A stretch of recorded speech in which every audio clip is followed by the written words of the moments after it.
So here today we'll be dealing with this topic 1.5 on board of directors and key managerial person. So we'll go in deep. Company being an artificial person, it cannot act on its own. Okay. The directors, they are the trust people like the directors will be the nerves, limbs, arms of the company. நம்ம பார்த்திருப்போம். So ஒரு company வந்து என்ன பண்ணணும்னு நினைக்குதோ அது எல்லாமே வந்து directors மூலியமா தான் பண்ணுது because company being an artificial person.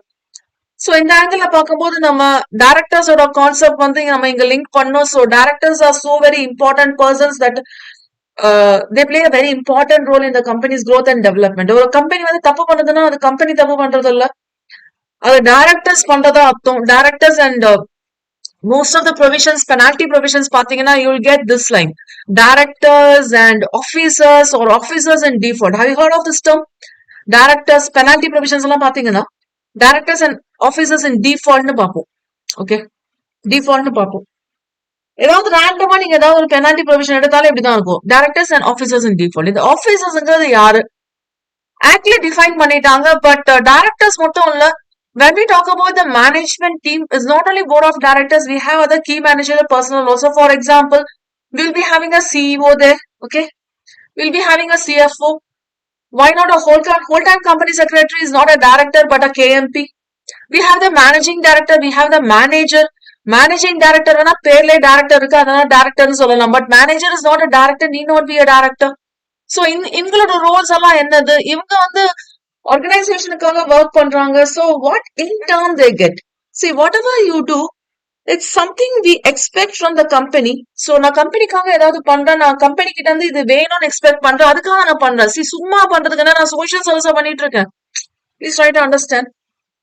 நான் இங்க வந்து சும்மா சோஷியல் பண்றதுக்கு சர்வீஸ் பண்றதுக்காக இல்ல, எனக்கு எக்கச்சக்கமா வேலை இருக்கு, அதுல கம்பெனியா நான் சேர்த்து பாத்துக்கிறேன்.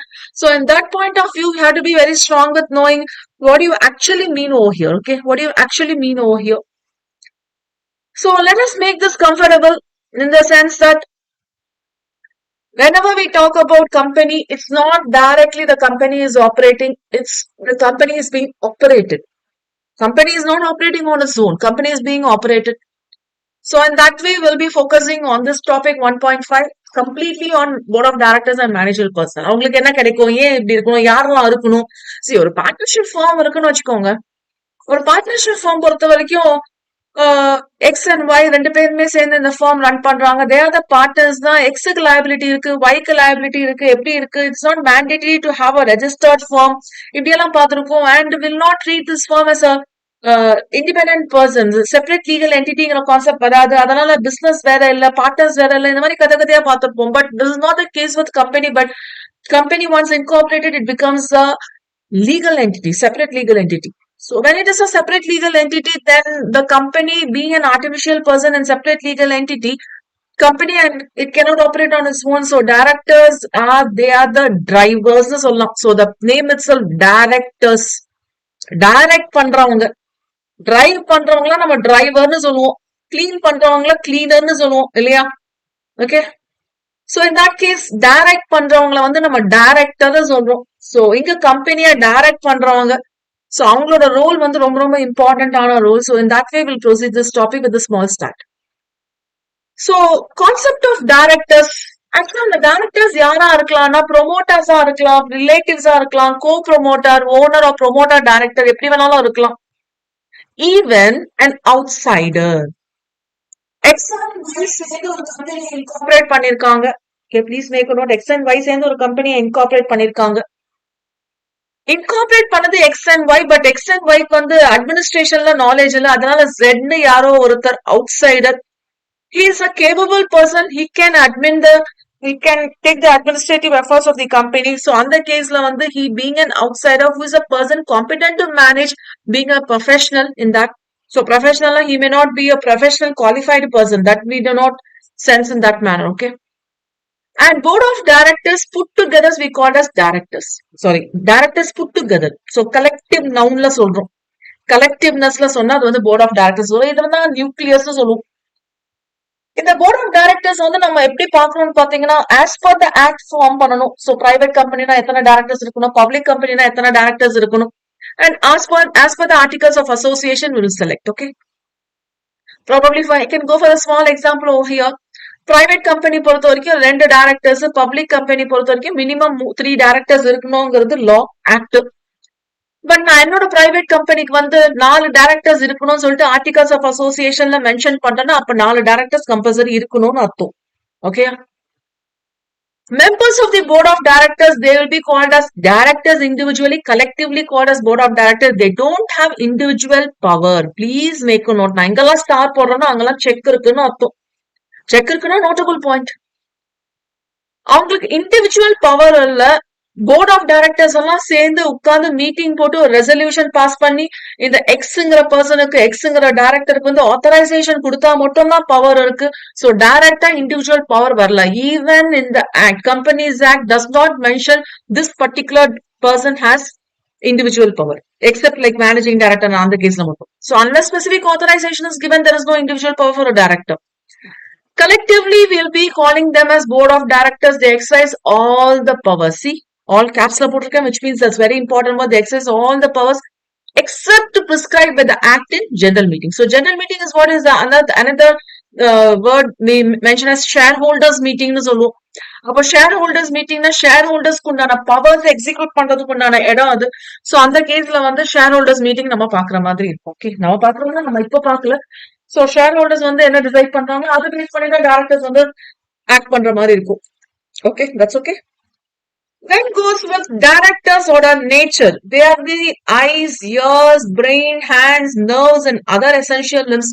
எதெல்லாம் இருந்தா ஒரு நார்மல் இண்டிவிஜுவல் பர்சனால மூவ் பண்ண முடியும், யோசிக்க முடியும், பண்ண முடியுமோ. So you know that nervous system is so very important.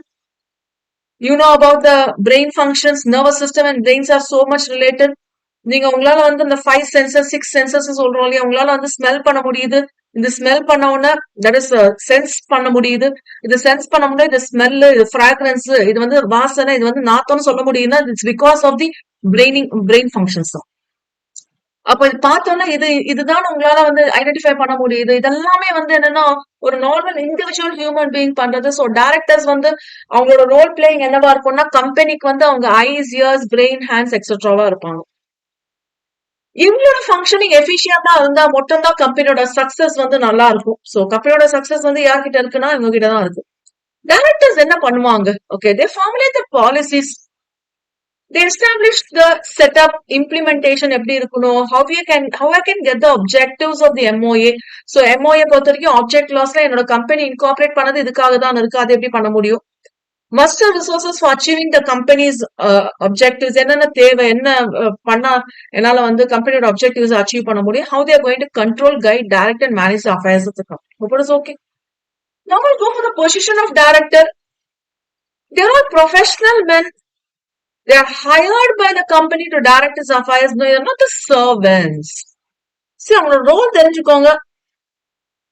உங்களை வந்து கம்பெனி வந்து ஹையர் பண்ணிருக்கு, ஒரு ரெமுனரேஷன் மாதிரி தான் தரும். ஆக்சுவலா டைரக்டர்ஸ்க்கு வந்து சேலரிங்கிற கான்செப்ட் இல்ல, டைரக்டர்ஸ் ரெமுனரேஷன்ங்கிற கான்செப்ட் தான் இருக்கு. சேலரினா நான் சொல்றது நீ கேட்கணும், நீ வந்து சர்வெண்ட்ங்கிற மாதிரி கான்செப்ட் வந்து அது சேலரி. இது வந்து சேலரி அவங்களுக்கு தரதுல ரெமுனரேஷன் தரும். Because they are not the servants, they are the officers of the company.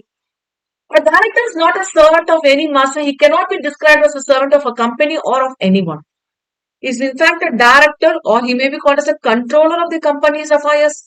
Or a different capacity la irupparu, probably whole time director, executive director irukangale, whole time director, WT da whole time director.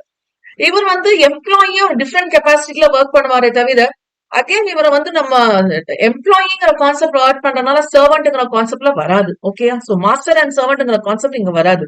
Okay, ஆனா ட்ரஸ்ட்ங்கிற மாதிரி ஒரு concept வரும், ஃபிடிஷியரி capacity. இங்க வந்து நம்ம senior managements பத்தி பேசலாம். யாரெல்லாம் சீனியர் மேனேஜ்மெண்ட் வருவாங்கன்னா மேனேஜர் வருவாரு, WTD the whole time director, the managing director. அவங்களோட பொசிஷன் வந்து பாத்தீங்கன்னா ரொம்ப இம்பார்ட்டன்ட் ப்ராமினன்ட் பொசிஷன்ல இருப்பாங்க. ஏன்னா கம்பெனியோட டெசிஷன் மேக்கிங் எல்லாமே அவங்க கையில தான் இருக்கு. அவங்களோட டியூட்டிஸ் என்னது, எவ்வளவு தூரம் என்ன மாதிரியான டியூட்டிஸ் இருக்கு, எவ்வளவு தூரம் அவங்களுக்கு வந்து ரைட்ஸ் இருக்கு, இது எல்லாமே வந்து டிஃபர்ஸ். ஓகே, ரொம்ப இம்பார்ட்டன்டான விஷயம். அதெல்லாம் நம்ம என்ன தெரிஞ்சுக்கணும்னா என்ன டியூட்டிஸ் அசைன் பண்றாங்கிறது you need not very detailly given in the provisions of the Companies Act நம்ம ஃபாலோ பண்ண போறோம், அவ்வளவுதான். So from here we'll follow the company from the act. இதுக்கு முன்னாடி பார்த்ததான general intro and how others point of view note பண்ணது.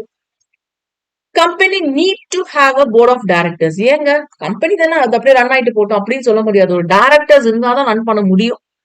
அப்போ very first section itself says the company need to have a duly constituted board of directors. duly constituted na act படி ஒரு டைரக்டரை என்ன procedure படி appoint பண்ணணுமோ அதெல்லாமே ப்ராப்பரா பண்ணிருக்குதுங்கிறது தான் duly constituted. Number of directors எத்தனை டைரக்டர்ஸ் இருக்கணும் அப்படின்னு கேட்டீங்கன்னா, இதெல்லாமே வந்து உங்களுக்கு ஆக்டா பாத்தீங்கன்னா அப்படியே கொஞ்சம் லைன் பை லைனா போகும். So I just want to make it simpler. அதனால நான் டேபிள் எல்லாம் போட்டு எப்படி வந்து ஈஸியா உங்களுக்கு கொடுக்க முடியுமா கொடுத்துருக்கேன். So you need to have that writing skill. Okay, அப்படியே நீங்க டேபிளா பிரசென்ட் பண்ண முடியாது எக்ஸாம்ல. நீங்க டேபிளா பிரசென்ட் பண்ணாலும் I request you to have the wordings. அதனால it's just for the knowledge purpose. அப்போ என்ன மேம் திரும்ப நான் வேற ஒரு புக்கை படிக்கணுமானா இல்ல, பார்ஷியல் கொஸ்டின் பேப்பர்ஸ் எல்லாம் பாத்தீங்கன்னாலும் யூ கேன் அண்டர்ஸ்டாண்ட். அண்ட் இந்த செக்ஷன் நம்பர்ஸ் அங்கங்க கொஞ்சம் பாத்துக்கிட்டீங்கன்னா that will be helpful. So 149 பத்தி நம்ம பார்த்துட்டு இருக்கோம். 149 சப்செக்ஷன் 1ல இண்டிவிஜுவல்ஸ் தான் டைரக்டர்ஸா இருக்கணும். ஞாபகம் வச்சுக்கோங்க, இண்டிவிஜுவல்ஸ் தான் டைரக்டர்ஸா இருக்கணும். பப்ளிக் கம்பெனி பொறுத்த வரைக்கும் மினிமம் 3 டைரக்டர்ஸ், பிரைவேட் கம்பெனி பொறுத்த வரைக்கும் மினிமம் 2 டைரக்டர்ஸ். ஓபிசில வந்து even though it's private company there is an exemption. 1% கம்பெனிக்கு வந்து ஒரு டைரக்டர் இருந்தா போதும். This is with respect to the minimum case. whereas if you go for the maximum case 15 directors இருக்கலாம் maximum. 15 டைரக்டர்ஸ்க்கு மேல இருக்கணும்னா ஒரு ஸ்பெஷல் ரெசல்யூஷன் பாஸ் பண்ணணும். So special resolution you know right 75% majority இருக்குது. Special resolution first thing. Annual general மீட்டிங்ல 15 டைரக்டர்ஸ்க்கு மேல நீங்க உங்க கம்பெனிக்கு வைக்கணும்னு நினைச்சீங்கன்னா, ஏன்னா சும்மா இல்லையா, அவங்களுக்கும் நம்ம ரெமுனரேஷன் பண்ணோம்ல. அப்ப 15 டைரக்டர்ஸ்க்கு மேல கம்பெனி வந்து அப்பாயிண்ட் பண்ணணும்னு ஆனுவல் ஜெனரல் மீட்டிங் மூலியமா பண்ணிக்கலாம். நாம வச்சுக்கோங்க, எப்பெல்லாம் நீங்க ஸ்பெஷல் ரெசல்யூஷன் தட் 75% மெஜாரிட்டி வைக்கிறீங்களோ அப்பெல்லாம் we have this e-form called as MGT 14 form. இது வந்து செக்ஷன் 8 கம்பெனிக்கு நாட் அப்ளிகபிள். ஓகே, என்ன மாதிரியான டைரக்டர்ஸ் எல்லாம் இருக்காங்கன்னு பாத்தீங்கன்னா, woman director first category. Woman டைரக்டர்ஸ்ங்கிறது கம்பல்சரி போர்ட் ஆஃப் டைரக்டர்ஸ்ல எல்லா கம்பெனிக்கும் இருக்கணுமானா எல்லா கம்பெனிக்கும் இருக்கணும்னு அவசியம் இல்ல. ஃபர்ஸ்ட் ஆஃப் ஆல் என்ன சொல்ல போனா, உமன் டைரக்டர்ஸ் கான்செப்ட் வந்து முன்னாடி இல்ல. 2013 ஆக்ட்ல தான் வந்து உமன் டைரக்டர் கம்பல்சரி இருக்கணும்னு சொன்னாங்க இந்த கேட்டகரி ஆஃப் கம்பெனிஸ். இது வந்து எங்க பார்த்தா உங்களுக்கு கிடைக்கும்னா ரூல் 3ல பார்த்தா கிடைக்கும். லிஸ்டட் கம்பெனி இருந்துச்சுன்னா compulsory they need to have a woman director. It's a compulsory one. Listed company இல்ல, ஆனா பப்ளிக் கம்பெனிங்க அதோட பெய்ட் அப் ஷேர் கேபிட்டல் பாருங்க. Paid up share capital which means includes both equity and preference shares. அதோட paid up capital மட்டுமே 100 கோடியோ அதுக்கு மேல இருக்கு. டேர்ன் ஓவர் பாத்தீங்கன்னா கிரேட்டர் தான் ஈக்குவல் டு டேர்ன் ஓவர் பாத்தீங்கன்னா 300 கோடிக்கு மேல டேர்ன் ஓவர் இருக்கு. 300 கோடி அதுக்கு மேல. அப்ப இந்த கேட்டகரியில பார்க்கும்போது இந்த கம்பெனிக்கு வந்து கட்டமா ஒரு உமன் டைரக்டர் இருக்கணும். அவங்க date of incorporation probably 2013 act வரும்போது 2013 ஆக்ட் வந்து applicable for those companies registered under 1956 act also. அப்ப 1956 ஆக்ட்ல வந்து ரெஜிஸ்டர் பண்ணியிருந்தாங்கன்னா அவங்க 2013 ஆக்ட்ல தான் உமன் டைரக்டர்ங்கிற கான்செப்ட் இன்ட்ரோடியூஸ் பண்றதுனால டேட் ஆஃப் இன்கார்பரேஷன்ல வந்து 6 மந்த்ஸ்க்குள்ள அவங்க கம்ப்ளை பண்ணிடணும். ஓகேயா, நீங்க கேட்கலாம் மேம் 1956 ஆக்ட்ல வந்து பண்ணிருப்பாங்களே மேம், அப்ப எப்படி பண்றது? சோ இந்த ப்ரொவிஷன்ஸ் எல்லாம் எப்ப அப்ளிகபிள் சொல்றாங்களோ அப்ப இமீடியட்டா பண்ணிடணும். இன்கேஸ் நடுவுல ஏதாவது இன்டர்மீடியன்ட் வேகன்சி வருது, இறந்து போயிட்டாங்க இல்ல ரிசைன் பண்றாங்க, அந்த மாதிரி ஏதாவது இன்டர்மீடியன்ட் வேகன்சி வருது, அப்போ it has to be filled by the board of directors at the earliest. But it's okay.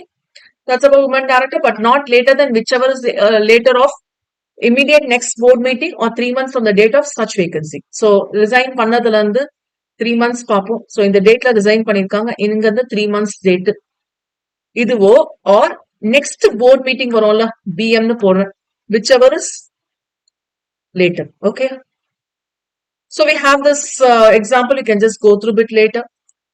And there is another category of director called as resident director. இதுவும் வந்து நம்மளுக்கு இப்பதான் இன்ட்ரோடியூஸ் பண்றாங்க 2013 ஆக்ட்ல. சோ உங்களுக்கு residential status படிச்சிருப்பீங்களா, கிட்டத்தட்ட அதே மாதிரி component தான். This is followed from subsection 3 of section 149. At least one director residential status he might have stayed in India in the previous financial year not less than 182 days. Okay, you know this one. இதுக்கு transition period கொடுத்தாங்க, which means 1 year from the date of commencement. ஏன்னா 2013 act வந்ததுன்னா இது applicable கொண்டு வரதுக்கு 2014 இருந்து பார்க்க வேண்டியதா இருந்தது. So that's about this one. So டிரான்சிஷனுக்காக ஒரு செக்ஷன். இங்க யூஸ்வலா நம்ம கேலண்டர் இயர்ங்கிறது நம்மளுக்கு தெரியும்ல, 1st April to 31st Decemberனா 136 டேஸ் எக்ஸீட் ஆயிருக்கும். ஸோ 182 டேஸ்ங்கிறது ஃபுல் ஃபினான்ஷியல் இயர் ஃபார் 12 monthsக்கு வரும்.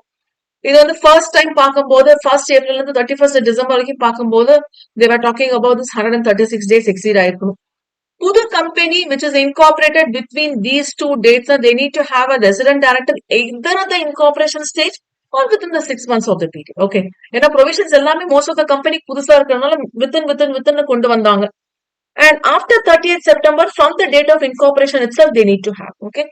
So that's our resident director. So far we have completed 2 directors. One is with respect to women director and another one with respect to director. Yes, this component is one of the important component where it need not be like every company need an independent director for specified companies though. Actually, the name itself says the director is of independent to the company, which means there is no direct relationship should be there to the company apart from this directorship. He will be a director with skills, experience, knowledge in one or more fields like finance, law, etc. management. He is not. Please make a note. Independent director in the components konjam note pannu. He is not a whole-time director. He cannot be a promoter. Probably promoter in the company in the company or a holding company ko, in the company or a subsidiary company ko, probably I am talking about XYZ companies vechikalam. In the company or a subsidiary company hold பண்ணிட்டு இருக்கு, where I name it as X company. Okay. In the company or a holding company Y company னு வச்சுக்கிறேன். அப்போ இந்த கம்பெனியோட independent director பத்தி நான் பேசும்போது இந்த கம்பெனியோட இண்டிபெண்டன்ட் டைரக்டர் இந்த கம்பெனியோட ப்ரொமோட்டராவோ இல்லைன்னா இந்த கம்பெனியோட ப்ரொமோட்டரா கூட இருக்கக்கூடாது. That's what they mention here, including subsidiary and holding company. And also he should not be a relative of the promoter also. Husband and wife relationship இருக்கு, ஏதோ ஒரு son and siblings அந்த மாதிரி ஏதாவது ஒரு ரிலேஷன்ஷிப் எதுவுமே இருக்கக்கூடாது. So relative is elaborated words. Okay. Then we have this he should not have any pecuniary interest. Pecuniary in no way he should have the claim over the company. Okay, no way he should have the claim over the company. Pecuniary in terms of money la express பண்ணது, quantitative னு சொல்றது. இது வந்து holding company பார்ப்போம், subsidiary கம்பெனிக்காக and even the associated company. He and his relatives of the KMP, probably of the employee also, he should not be in anywhere in this category. இப்படியும் இருக்கக்கூடாது. எந்த கம்பெனிக்கு எல்லாமே வந்து இண்டிபெண்டன்ட் டைரக்டர்ஸ் இருக்கணும்னு பாத்தீங்கன்னா ஜெட் அண்டர் சப்செக்ஷன் 4 லிஸ்டட் கம்பெனி பொறுத்த வரைக்கும் 1/3 of the board of directors வந்து இண்டிபெண்டன்ட் டைரக்டர்ஸ் இருக்கணும்.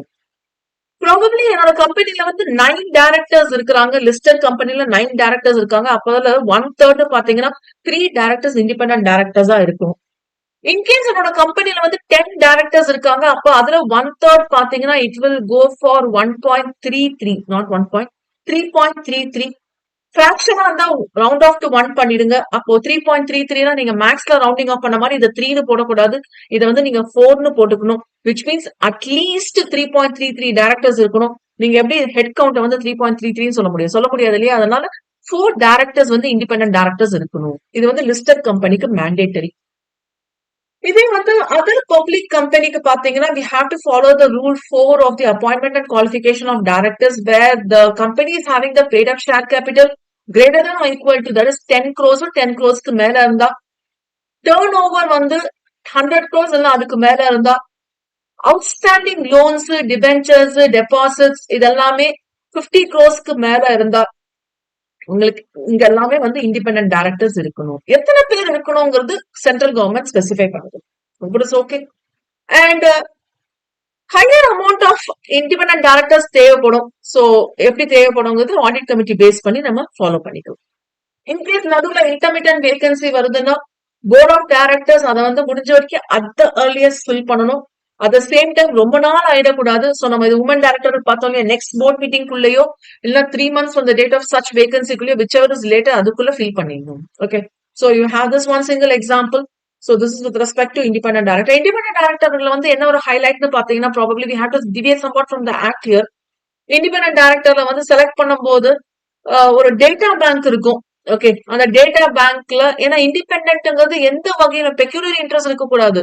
ஓகேயா? சோ எந்த ஒரு வகையிலயும் வந்து they should not be holding shares and other so many things we have. So இந்த மாதிரி கேஸ்ல பார்க்கும்போது டெட் இருக்கக்கூடாது, லோன் பாரோ பண்ணிருக்க கூடாது. சோ எவ்வளவு விஷயங்கள் இருக்கு. அதனால ஒரு டேட்டா பேங்க் இருக்கும். அந்த டேட்டா பேங்க்ல இருந்து பர்சன்ஸை எடுத்து they'll be appointing for this. ஆக்சுவலா அந்த டேட்டா பேங்க்ல வந்து நீங்க ரெஜிஸ்டர் பண்ணணும்னா you need to have a exam written and you can go for register. Even you can register at this point. Okay. ஏன்னா இது ஒரு நாலேஜ் இருக்கணுங்கிறதுக்காக ஒரு சின்ன எக்ஸாம் மாதிரி இருக்கும்.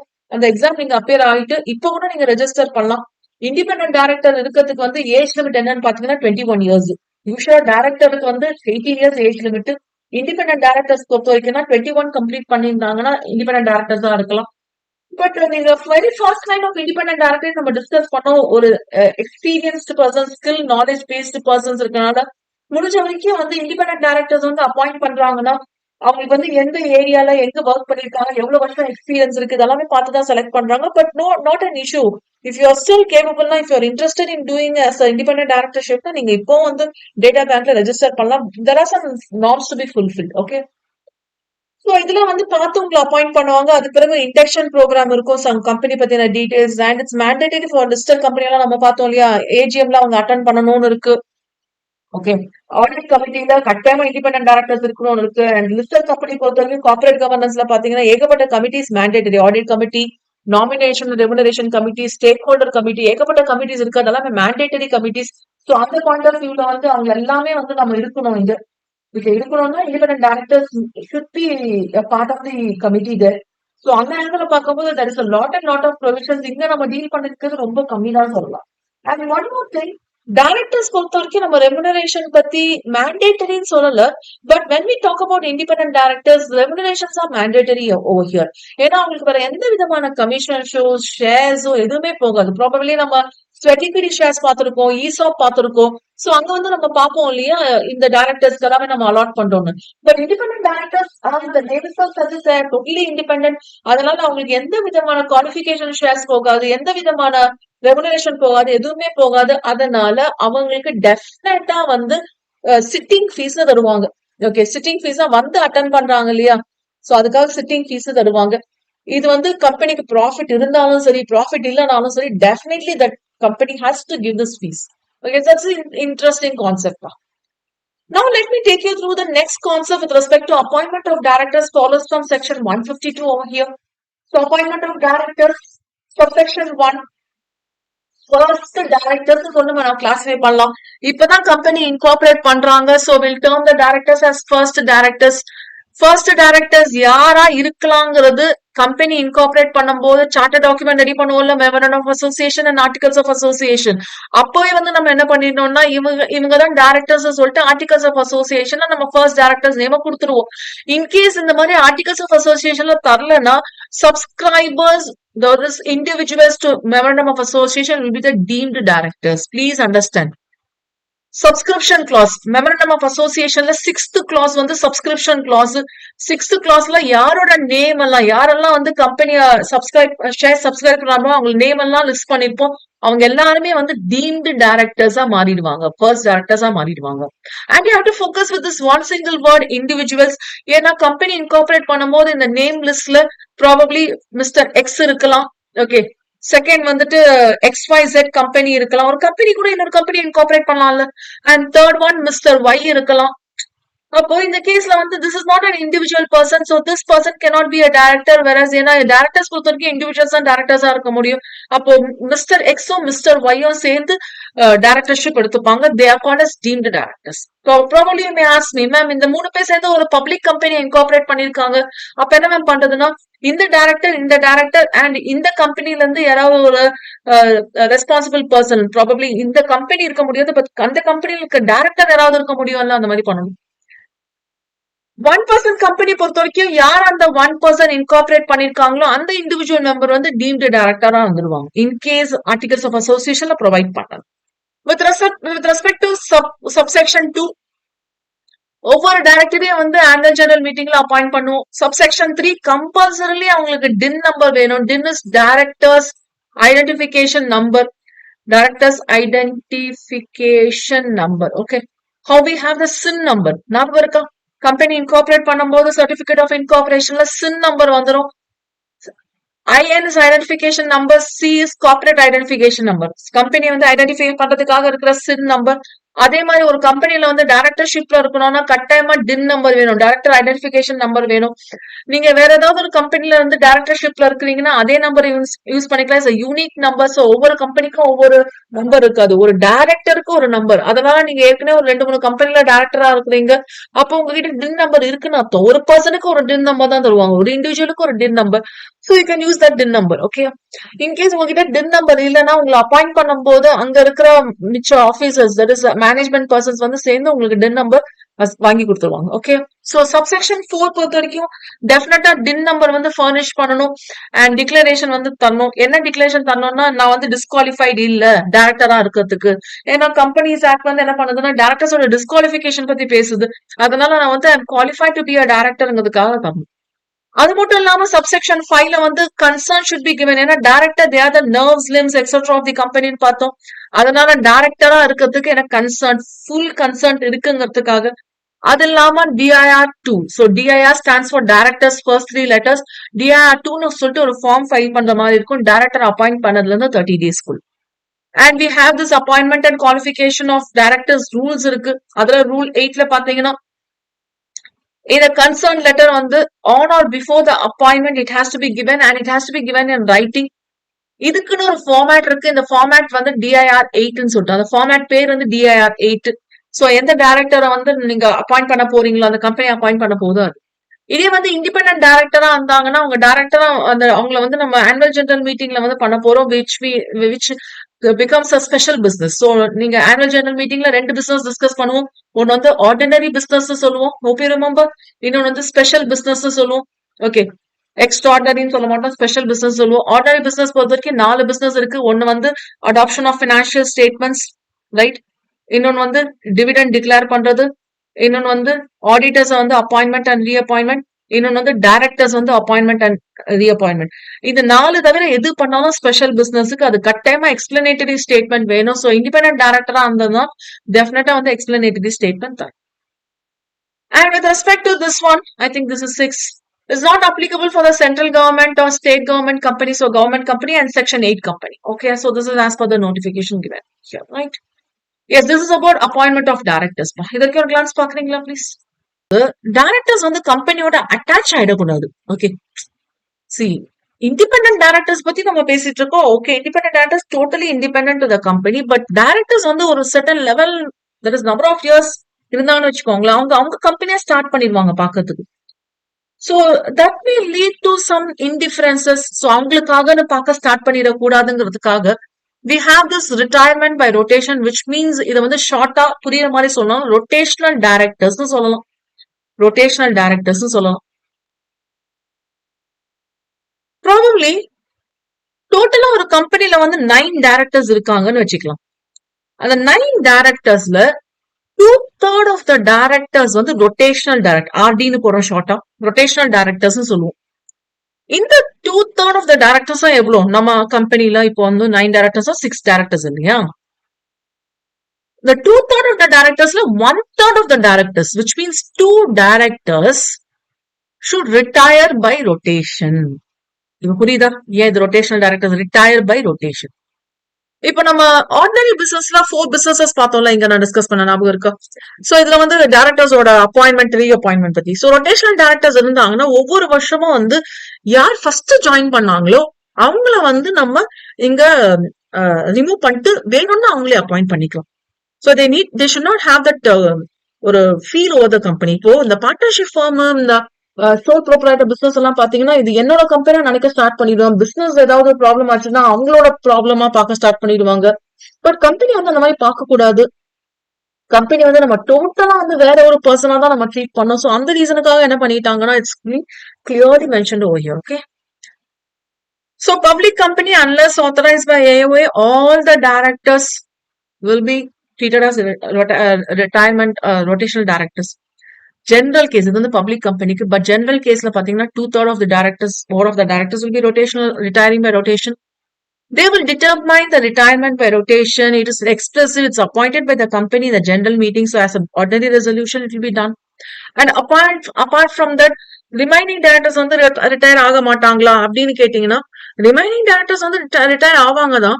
பட் அவங்களுக்கு வந்து subject to appointment probably service கான்ட்ராக்ட்னு ஒன்று இருக்கும் இல்லையா, அதை பேஸ் பண்ணி. அதுல எத்தனை பேர் ரிட்டையர் ஆவாங்கன்னு பாத்தீங்கன்னா 1/3 ஆஃப் த ரொட்டேஷனல் டைரக்டர்ஸ் தான் ரிட்டையர் ஆவாங்க. ஸோ 6ல 1/3 2 இஸ் நாட் 9ல 1/3 இல்ல 6ல 1/3. ஸோ ப்ராபப்ளி இது வந்து நீங்க ஒரு ப்ராப்ளம் ரிலேட்டட் கொஸ்டின்ஸா எதிர்பார்க்கலாம். So first annual general meeting of the public கம்பெனில பாப்பாங்க. அதுக்கு பிறகு நெக்ஸ்ட் ஆனுவல் ஜெனரல் மீட்டிங் நடக்கும் இல்லையா, அங்க இருந்து டைரக்டர்ஸ் வந்து அப்பாயிண்ட் பண்ணுவோம். ஸோ ஃபர்ஸ்ட் ஆனுவல் ஜெனரல் மீட்டிங்ல ஃபர்ஸ்ட் டைரக்டர்ஸ் கம்பெனி இன்கார்பரேட் பண்ணும்போது அப்பாயிண்ட் ஆயிருப்பாங்க. அப்புறம் ஒவ்வொரு சப்சிக்வெண்ட் ஆனுவல் ஜெனரல் மீட்டிங்ல இது நடக்கும். It will be neither 3 nor a multiple. So probably it will be nearest to 1/3 shall retire from office. Usually யார் முதல்ல retire ஆவாங்க? So retirement will be done when longest who stays in company for the longest period will be retiring first. In case ரெண்டு பேரையும் சேர்ந்து appointment ஒரே டேட்ல நடந்ததுன்னா it's subject to any agreement. அவங்களுக்குள்ள வந்து ப்ராபப்ளி என்ன அக்ரிமெண்ட் பேஸ் பண்ணிருக்கோ அதை பேஸ் பண்ணி பார்ப்பாங்க. It will be determined by lot. அதுக்கு பிறகு அந்த பொசிஷனை வந்து யார் ஆக்கிபை பண்ணுவாங்கன்னு பாத்தீங்கன்னா filling up the positions by retiring director or others. Probably எக்ஸ்ங்கிற டைரக்டர் ரிட்டையரிங் ரொட்டேஷனல் டைரக்டர்ஸ்ல வராருன்னா இவரை வந்து ரிமூவ் பண்ணிட்டு இவரை வந்து ரிட்டையர் பண்ணிட்டு ப்ராபப்ளி இவரே கூட அப்பாயிண்ட் பண்ணலாம், இல்லைன்னா இவருக்கு பதிலா வேற ஒரு பர்சனை அப்பாயிண்ட் பண்ணலாம். ஓகே. அண்ட் ரிட்டையரிங் டைரக்டர்ஸ்ல வந்து independent directors not to be included. Is it okay? Independent directors எல்லாம் வர மாட்டாங்க. Next, we'll go for vacancy in case of retiring directors, followed from subsection 7 of 152. In case retiring director vacancy வருது, இந்த unfilled vacancy இருக்கு, express resolution எதுவுமே pass ஆகல, probably meeting நடந்தப்போ meeting வந்து adjourn பண்ணிருப்பாங்க for want of quorum, அந்த மாதிரி கேஸ்ல நேஷனல் ஹாலிடேயா இருந்துச்சுன்னா நெக்ஸ்ட் சக்சீடிங் டே வரைக்கும் which is not a holiday at the same time it will be held. So adjourn meeting பொறுத்த வரைக்கும் it should be filled in the adjourned meeting. In case not filled in the adjourned meeting, probably deemed to be reappointed. Adjourned meeting நடக்கலனா obviously வந்து fill ஆகலனா obviously வந்து இவங்களோட appointment வந்து reappointment வந்து deemed consider பண்றோம். Unless, please make a note, unless resolution போட்டு mister X வந்து retire ஆகுறாரு, திரும்ப இவரே ரீஅப்பாயின்மெண்ட் பண்ண போறாங்க, ஆனா ரெசல்யூஷன் அதுக்கு சாதகமா வந்து ஆர்டினரி ரெசல்யூஷன் தான் பாஸ் பண்ணுவாங்க. ரெசல்யூஷன் அதுக்கு வந்து சாதகமா வரல, ஃபேவரா வரல, அந்த மாதிரி கேசஸ்ல இவரை ஃபில் பண்ண முடியாது. And return notice is given. X வந்து வெளியே போகும்போது அவர் என்ன சொல்லியிருக்காருன்னா எனக்கு வந்து இஷ்டம் இல்ல கம்பெனில கண்டினியூ பண்றதுக்கு, அவரே ரிட்டர்ன் நோட்டீஸ் கொடுத்துட்டாரு. இல்லைன்னா ஏதாவது குவாலிஃபிகேஷன் பேஸ் பண்ணி இருக்கு, ஓகே, டிஸ்குவாலிஃபிகேஷன் பேஸ் பண்ணி இருக்கலாம், டிஸ்குவாலிஃபிகேஷன் பேஸ் பண்ணி. சம்டைம்ஸ் வந்து ஸ்பெஷல் ரெசல்யூஷன் நீங்க ஆர்டிகல்ஸ் ஆஃப் அசோசியேஷன்ல மென்ஷன் பண்ணியிருந்தா ஸ்பெஷல் ரெசல்யூஷன் ஆர்டினரி ரெசல்யூஷன் தேவைப்பட்டிருக்கணும், அது தேவைப்படல. And section 162 will be applicable. So 162 talks about the general disqualification. Okay. Then follows for non-applicability of these two subsections with respect to retirement director is not applicable where it is a government company. Government company பொறுத்தவரைக்கும் 50% மேல, that is 51% capital வந்து government hold பண்ணிதான் government company. But இங்க கொஞ்சம் note பண்ணுங்க, இங்க government company இருந்தாலும் wholly owned by government. So 100% paid up capital government hold பண்ணிருக்கும் போது, and subsidiary of this government company also will be called as a government company. இங்கேயே வந்து 100% மேல வந்து ஹோல்ட் பண்ணியிருந்தா மட்டும் தான் நம்ம கன்சிடர் பண்றோம். ஸோ இந்த ரெண்டு கேஸ்லயும் வந்து இந்த ப்ரொவிஷன்ஸ் நாட் அப்ளிகபிள். ஓகே, நம்ம சொல்லிட்டு இருக்கோம் எக்ஸ் வந்து ரிட்டையர்ட் ஆவாரு, ஸோ இவர் வந்து ரீஅப்பாயின்மெண்ட் பண்ணிக்கலான்ட்டு, இல்ல வேற யாராவது வந்து ரீஅப்பாயின்மெண்ட் பண்ணலாம் இந்த மாதிரி சொன்னாங்கன்னா is they have the persons, they have the right over that other than the retiring directors to stand over the directorship.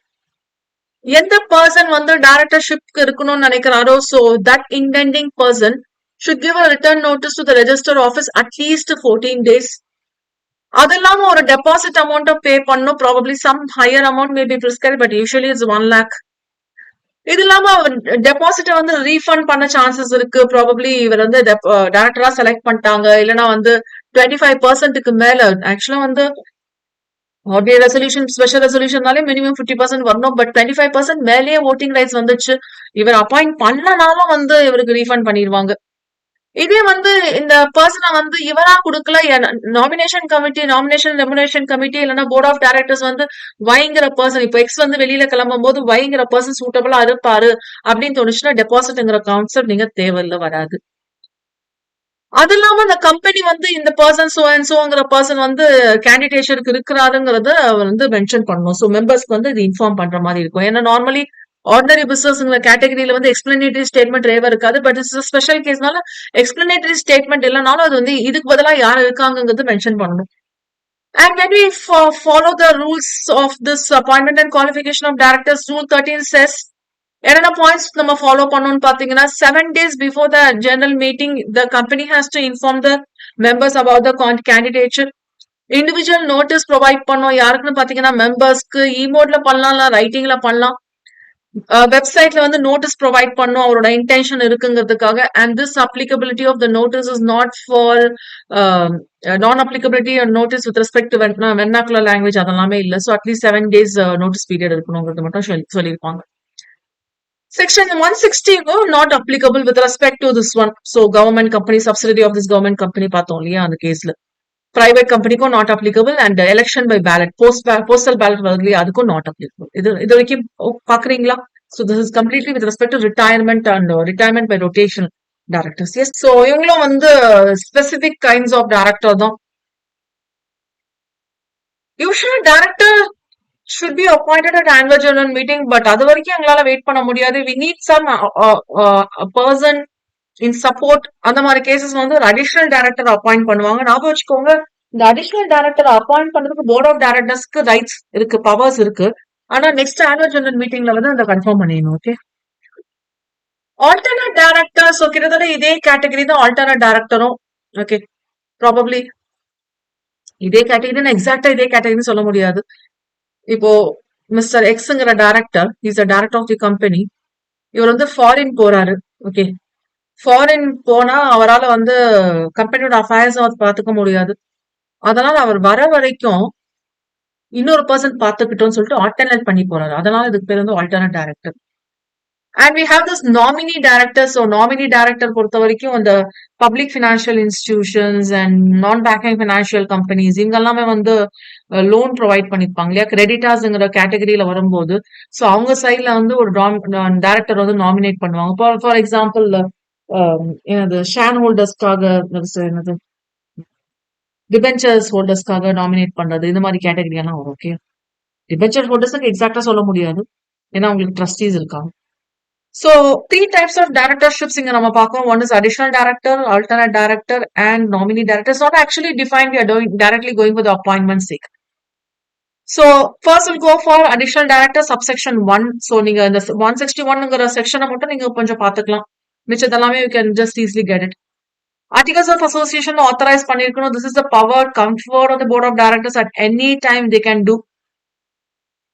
ஆனா இதோட அப்ளிகபிலிட்டி வந்து எப்போ இருக்கும்னா இந்த பர்சனை வந்து ஆனுவல் ஜெனரல் மீட்டிங்ல கன்ஃபார்ம் ஆகணும். ஸோ ஆனுவல் ஜெனரல் மீட்டிங்ல இந்த பர்சன் வந்து அப்பாயிண்ட் பண்ணிருக்காங்க, இதுக்கு ரெசல்யூஷன் ஃபேவரபிளா வந்தாதான் வரும், இல்லைன்னா வந்து இந்த ப்ரொவிஷன்ஸே நாட் அப்ளிகபிள் ஆயிடும். ஸோ இவர் எவ்வளவு நாள் வந்து ஆஃபீஸ்ல இருக்கலாம், ஹோல்ட் ஆஃபீஸ் பண்ணலாம்னு பாத்தீங்கன்னா which are is earlier of the next AGM ought to be held. So probably மார்ச்ல முடியுதுன்னா 6 monthsக்குள்ள you need to conduct the annual general meeting. So அதுக்குள்ள நீங்க ஒரு டேட் பிக்ஸ் பண்ணி ஆனுவல் ஜெனரல் மீட்டிங் கண்டக்ட் பண்ணிட்டீங்கன்னா ஓகே. கண்டக்டே பண்ணலன்னா இந்த டேட்குள்ள வந்திருக்கணும் இல்லையா, annual general meeting September 30th நீங்க முடிச்சிருக்கணும். சோ அந்த டேட்குள்ள வந்து நம்ம வச்சிருப்போம். So whichever is earlier. Okay. Next we'll go for subsection 2 with respect to alternate director. So இங்கேயும் articles of association authorize பண்ணிருக்கணும். In place of original directorக்காக பண்றாரு. Where this original director will not be in India for at least 3 months. So not less than 3 months. He will not be considered as considered for appointment as above. முன்னாடி நம்ம பாக்குற மாதிரி எல்லாம் appointment எல்லாம் இல்ல. இவரோட பொசிஷனே வந்து பாத்தீங்கன்னா ஒரிஜினல் டைரக்டர் வந்து ஆல்டர்னேட் பண்றதுக்காக தான். அதனால இவர் டைரக்டர்ஷிப்ல வந்து டிஸ்குவாலிஃபை ஆயிருக்க கூடாது. இதை விட மிச்சது எல்லாமே வந்து ஒரிஜினல் டைரக்டரோட ரோல் தான் பிளே பண்ணுவாரு. சோ இண்டிபெண்டன்ட் டைரக்டரா இருந்தாங்கன்னா அதோட ஆல்டர்னேட் டைரக்டரும் இண்டிபெண்டன்ட் டைரக்டரா தான் இருக்கணும். இவங்களோட பீரியட் ஆஃப் ஹோல்டிங் பாத்தீங்கன்னா ப்ராபப்ளி ஒரிஜினல் டைரக்டர் வர வரைக்கும் இருப்பாரு, இல்ல ஒரிஜினல் டைரக்டரோட சர்வீஸ் கான்ட்ராக்ட் பொறுத்த வரைக்கும் ஏதாவது ரிட்டையர்மெண்ட் அந்த மாதிரி இருந்துச்சுன்னா அது வரைக்கும் இருப்பாரு. இன்கேஸ் வந்து ஒரிஜினல் டைரக்டர் வரலாம், அவருக்கு வந்து ரீஅப்பாயின்மெண்ட் பண்றாங்க, ரிட்டையர்மெண்ட் பை ரொட்டேஷன் பார்த்தோம் அதே மாதிரி பண்றாங்கன்னா இவருக்கும் ஆட்டோமேட்டிக்கா ரீஅப்பாயின்மெண்ட் ஆயிடும். சோ தனியா வந்து ஆல்டர்னேட் டைரக்டருக்கு எந்த ப்ரொவிஷன்ஸும் இல்ல. சோ ஒரிஜினல் டைரக்டரோட அப்படியே ஃபாலோ ஆகும். Nominee director.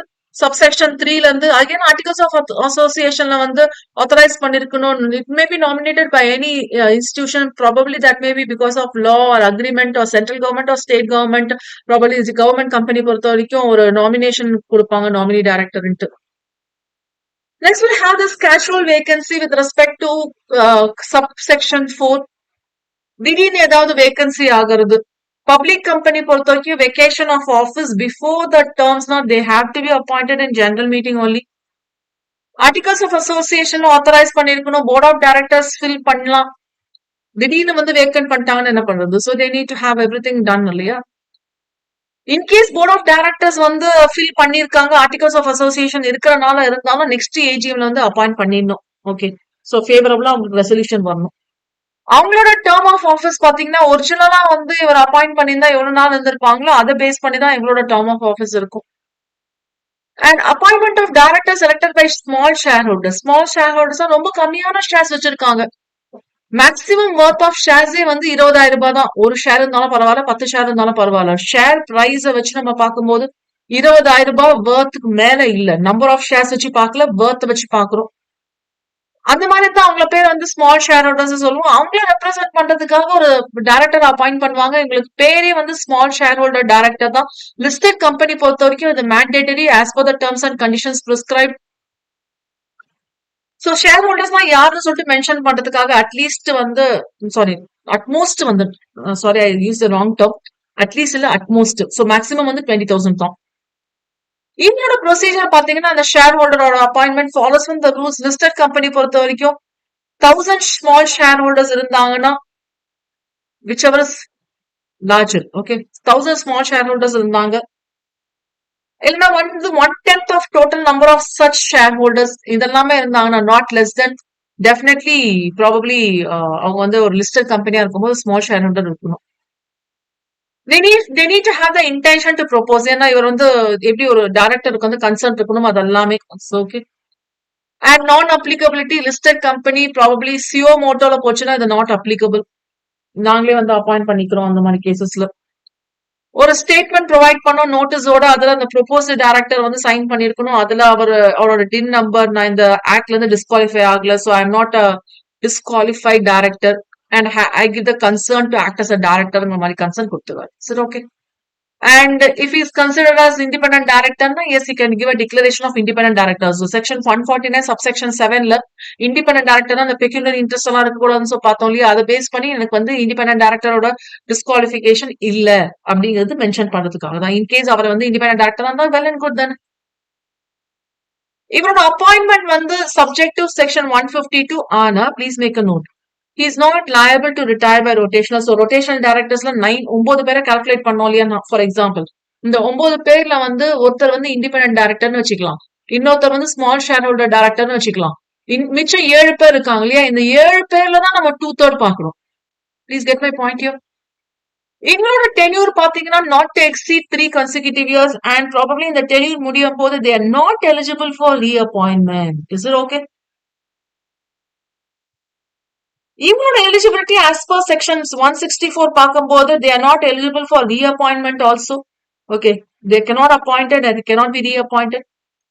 And in case the so appointed person vacates office na probably the disqualification director vacate ஆயிடுது.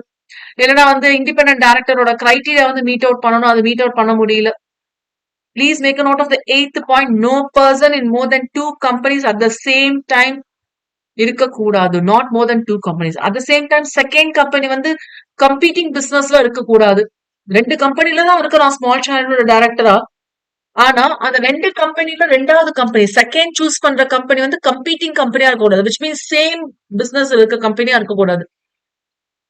சோ ப்ராபப்ளி 3 இயர்ஸ் பிறகு கம்பெனியோட டைரக்டர்ஷிப்ல இருந்து வெளியே வந்துருவாரு. ஏன்னா டென்யூரே வந்து 3 இயர்ஸ் தான். அதுக்கு பிறகு appointment and associate in any capacity டைரக்டாவோ இன்டைரக்டாவோ ஆகலாம். சோ ஒன்ஸ் வந்து இவர் ஸ்மார்ட் ஷேரோட டைரக்டரா வந்திருக்காரு அப்படிங்கிறதுக்காக இவர் மொத்தமா வெளியே தொலைத்தணும்னு அவசியம் இல்லை. வேற ஏதாவது ஒரு ரோல் பிளேல வச்சிருக்கலாம், ஒன்னும் பிரச்சனை இல்லை. Is it okay? Let me continue with respect to next heading, appointment of directors to be voted individually. Yes, individual voting போகும். No single resolution for 2 or more directors over X, Y, Z 3 பேரை appoint பண்றோம்னா 3 பேருக்கும் தனித்தனியா தான் resolution pass பண்ணணும். 3 பேருக்கும் சேர்த்து 3 பேரையும் அப்பாயிண்ட் பண்ணிக்கலாம் சொல்லக்கூடாது. செப்பரேட் ரெசல்யூஷன் பாஸ் பண்ணும், அவங்களுக்கு நான் அக்ரீட் ப்ரொபோசல் தரணும், எப்படி ஓஸ் காஸ்ட் பண்றாங்கன்னு சொல்லணும். இதெல்லாம் இல்லைன்னா வாய்ட் ஆயிடும், which means is not valid. Motion for approval or நாமினேஷன்ங்கிறது மோஷன் ஃபார் அப்பாயின்மெண்ட்ங்கிறது நம்ம கன்சிடர் பண்ணிக்கலாம். ஸோ என்ஆர்சி கமிட்டி வந்து இவங்க அப்பாயிண்ட் பண்ணலாம் அப்படின்னு நினைச்சாங்கன்னா, செக்ஷன் 162 வந்து யாருக்கு அப்ளிகபிள் இல்லைன்னா, எஸ் இந்த டேபிள நான் ஃபிட் பண்ணிருக்கேன். ப்ராபப்ளி இந்த டேபிள் பார்த்தா உங்களுக்கு டைரக்டா எல்லாமே ஞாபகம் வந்துடும். ஸோ இந்த 4th காலம் மட்டும் இல்லாத மட்டும் ஞாபகம் வச்சுக்கலாம். Is it okay? ஆப்ஷன் டாடா principle of proportional representation. Probably எவ்வளவு டைரக்டர்ஸ் அப்பாயிண்ட் பண்றோம், அந்த ஓட் வந்து நம்ம எப்படி கியூமுலேட் பண்றோம், அதுக்காக இருக்குது பிரின்சிபல் ஆஃப் ப்ரொபோர்ஷனல் ரெப்ரசன்டேஷன் சொல்லுவோம்ப்பா. பிரின்சிபல் ஆஃப் ப்ரொபோர்ஷனல் ரெப்ரசன்டேஷன் இருக்கணும்னா டெஃபினட்டா ஆர்டிகல்ஸ் ஆஃப் அசோசியேஷன்ல இருக்கணும். 2/3 of the board of directors, not less than, appoint பண்றதுக்காக இருக்கும். Will follow this principle called as principle of proportional representation. யாருக்கு நான் ரெப்ரசென்ட் பண்றாங்கிறதுக்காக இருக்குது. இது once in every 3 years பண்ணுவாங்க. சிங்கிள் டிரான்ஸ்ஃபரபிள் ஓட் மூலியமா பண்ணலாம், கியூமுலேட்டிவ் ஓட் மூலியமா பண்ணலாம். சிங்கிள் டிரான்ஸ்ஃபரபிள் ஓட்டுங்கிறது ப்ராபப்ளி எவ்வளவு நம்பர் ஆஃப் ஓட்ஸ் இருக்கணுங்கிறதுக்காக சொல்றது. ஓகே, இந்த சிஸ்டம் வந்து ஃபேர் ரெப்ரசன்டேஷன், மைனாரிட்டி ரெப்ரசன்டேஷன் வருதான் செக் பண்றதுக்காக கொடுக்குது. கேஷுவல் வேகன்சிஸ், எஸ் அவங்களும் வந்து இந்த கேஸ் படி நம்ம ஃபில் பண்ணிக்கலாம். அகைன் இந்த பிரின்சிபல் ரெப்ரசன்டேஷன்ங்கிற கான்செப்ட் வந்து யாருக்கு அப்ளிகபிள் இல்லைன்னா கவர்மெண்ட் கம்பெனிக்கும் subsidiary of the government company. So again you have to make a note of this 100%. Hope it is okay. Disqualifications for appointment of director. Let me have a continuation. ஏன்னா இதெல்லாமே கிட்டத்தட்ட ஒரே மாதிரியான கண்டென்ட்னால அப்படியே பார்த்துட்டே போறோம். Then I'll give a short break so you can cover the rest of the things. யாரெல்லாம் வந்து டைரக்டர்ஷிப்ல இருக்க முடியாது? This is a very important question and often repeated சொல்லலாம். யாரெல்லாம் disqualified to be a director? So this is dealt from section 164. A person cannot be appointed as director of a company in any of the following cases. A. It's a very general point. Capability of a contractor. இல்லையா, அது contract மாதிரி தானே. He is of unsound minded and stands so declared by a competent court. So அவர் வந்து capacity இல்ல and ஏதாவது கோர்ட்ல வந்து இவருக்கு வந்து கெப்பாசிட்டி இல்லைன்னு சொல்லியிருந்தா, அன்டிஸ்சார்ஜ் இன்சால்வெண்டா இருந்தா, சோ இன்சால்வன்சியும் வரும். இன்சால்வெண்ட் சொல்லிட்டாங்க, இன்னும் வந்து டெத்ஸ் க்ளோஸ் ஆகல, அன்டிஸ்சார்ஜ் இன்சால்வெண்ட். தேர்ட் கேஸ் பாத்தீங்கன்னா கிட்டத்தட்ட ஒரே மாதிரி இருக்கும், அட்ஜுடிகேட்டட் அஸ் இன்சால்வெண்ட். இன்னும் வந்து டிக்ளேர், இன்சால்வெண்ட் பொறுத்த வரைக்கும் 3 ஆங்கிள் பார்ப்போம்.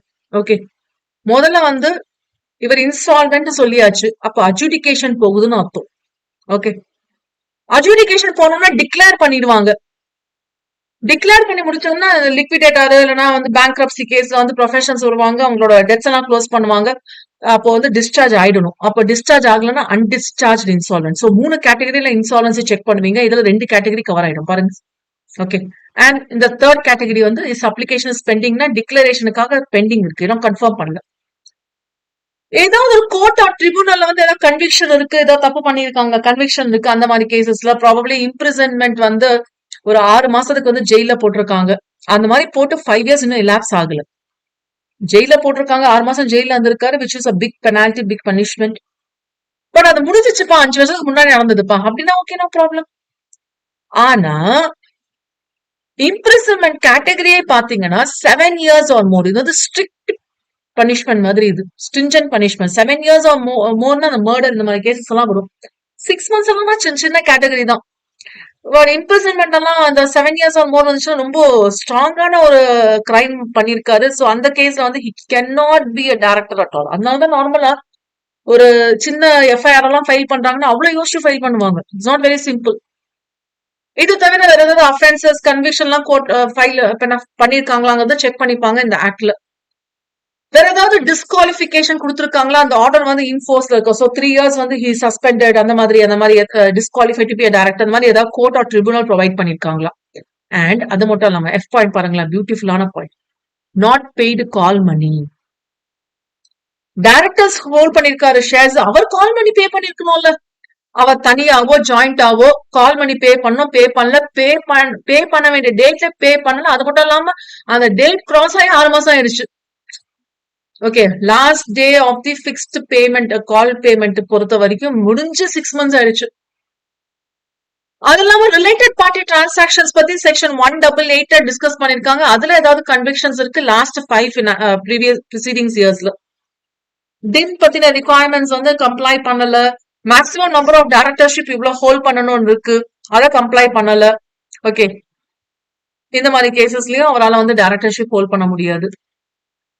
கண்டினியூயிங் பெனால்டி ஃபெயிலியர் இதெல்லாமே ஃபாலோ பண்ணாம இருக்காருன்னா ஒரு நாளைக்கு வந்து 5000 ரூபாய் பெனால்டி. சோ இங்க நம்ம மேக்ஸிமம் டைரக்டர்ஷிப் பார்த்தோம் இல்லையா, 20 கம்பெனிஸ்ல டைரக்டரா இருக்கலாம், அதுல 10 கம்பெனிஸ்ல மேக்ஸிமம் டைரக்டரா இருக்கலாம். ஏதாவது ஒரு கம்பெனில ஆல்டர்னேட் டைரக்டர்ஷிப் இருக்கிறாருன்னா அதுவும் சேர்த்து 20 கம்பெனிஸ் பார்க்கணும். So public company, private company எல்லாம் ஸ்மால் டைரக்டர்ஷிப், அந்த டைரக்டர் எந்த டைரக்டருங்கிற கெப்பாசிட்டில டின் நம்பர் கொடுத்தாலே ஒரு டைரக்டர் தான் அந்த கம்பெனிக்கு. அவ மொத்தமா வந்து 20 கம்பெனிஸ்ல தான் இருக்க முடியும். அதுல மேக்ஸிமம் 10 பப்ளிக் கம்பெனிஸ் தான் இருக்க முடியும். சோ 20 கம்பெனிஸும் பப்ளிக் கம்பெனிஸா இருக்க முடியாது. 10 கம்பெனிஸ் தான் மேக்ஸிமம் பப்ளிக் கம்பெனிஸா இருக்க முடியும். Is it okay?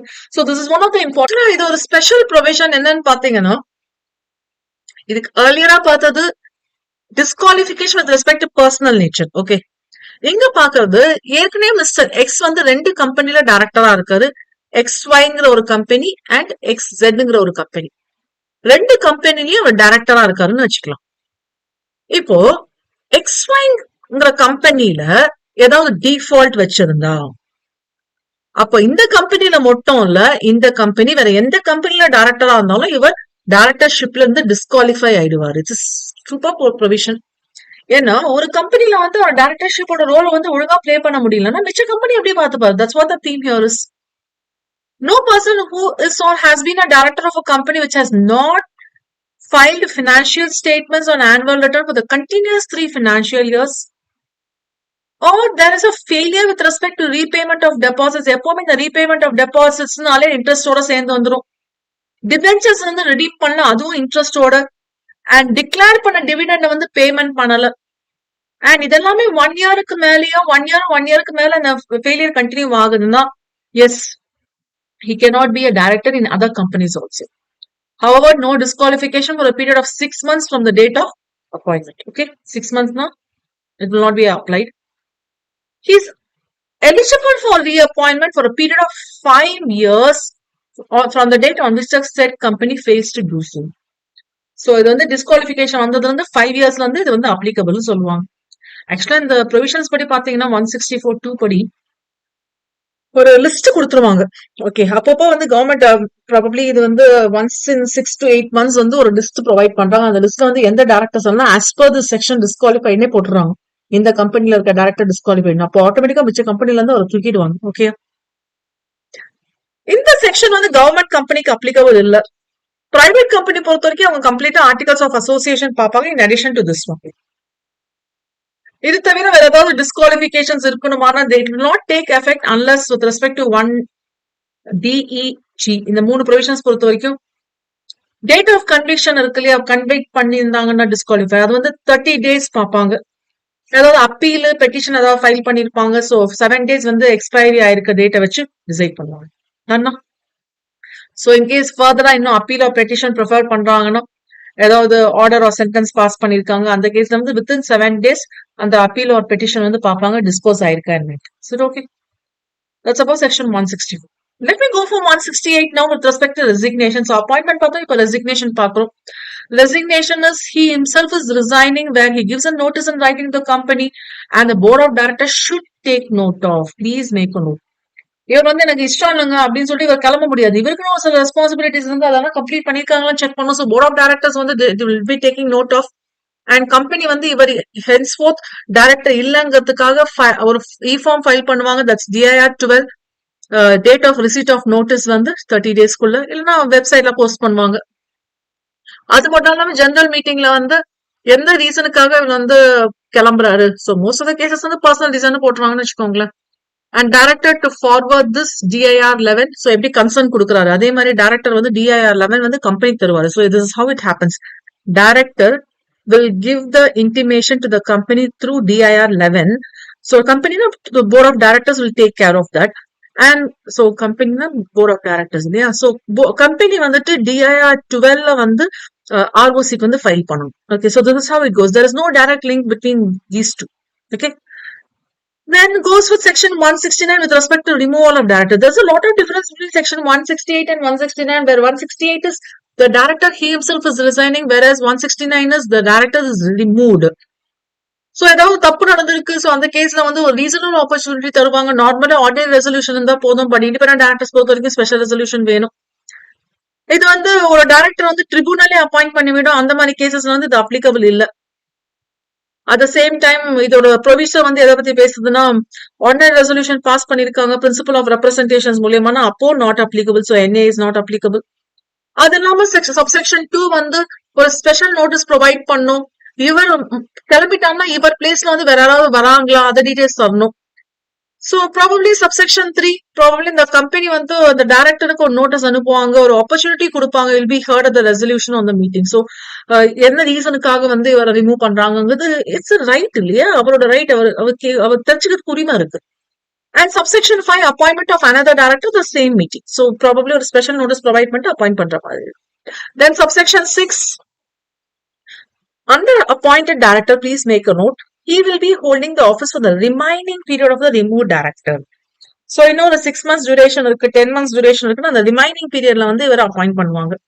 If not filled in the same meeting, please make a note, then filled in by the casual vacancy, இல்லைன்னா who has been removed shall not be reappointed as a director. வேற யாரும் ஆள் கிடைக்கலப்பா இப்போது டைரக்டர்ஷிப்புக்கு, so இவரே போட்டுக்கலாம்ப்பான்னு போட முடியாது. ஏன்னா ஏதோ ஒரு ரீசனுக்காக தான் இவர் வந்து நீங்க என்ன பண்ணிருக்கீங்க, ரிமூவ் பண்றீங்க. So with the same reason you cannot hold the same director for reappointment. And there is one subsection 8, அதுல A பாத்தீங்கன்னா, இதுல வந்து இவர் ரிமூவ் பண்றாங்கன்னா இவர் காம்பன்சேஷன் டேமேஜஸ் கிளைம் பண்றதுக்கு ரைட் இல்ல. ப்ராபப்ளி டெர்மினேஷன் ஆஃப் சர்வீஸ் முடியறதுக்கு முன்னாடி இவர் டெர்மினேட் ஆயிடாரு. சோ ப்ரீ மெச்சூர் டெர்மினேஷனால இவருக்கு வந்து காம்பன்சேஷன் கொடுக்கறது, டேமேஜஸ் எல்லாம் ரைட்ஸ் இல்ல. அண்ட் இதுல பி கிளாஸ்ல பாத்தீங்கன்னா வேற ஏதாவது பவர் இருக்கா இது பேஸ் பண்ணினா இதுவும் எந்த பவர்ஸும் வந்து மிக்ஸ் ஆகாது. It's okay. Next let me go for vacation of office of director. So இது வந்து both put together act wise நம்ம பாக்குறோம். So is disqualified. Okay, disqualified.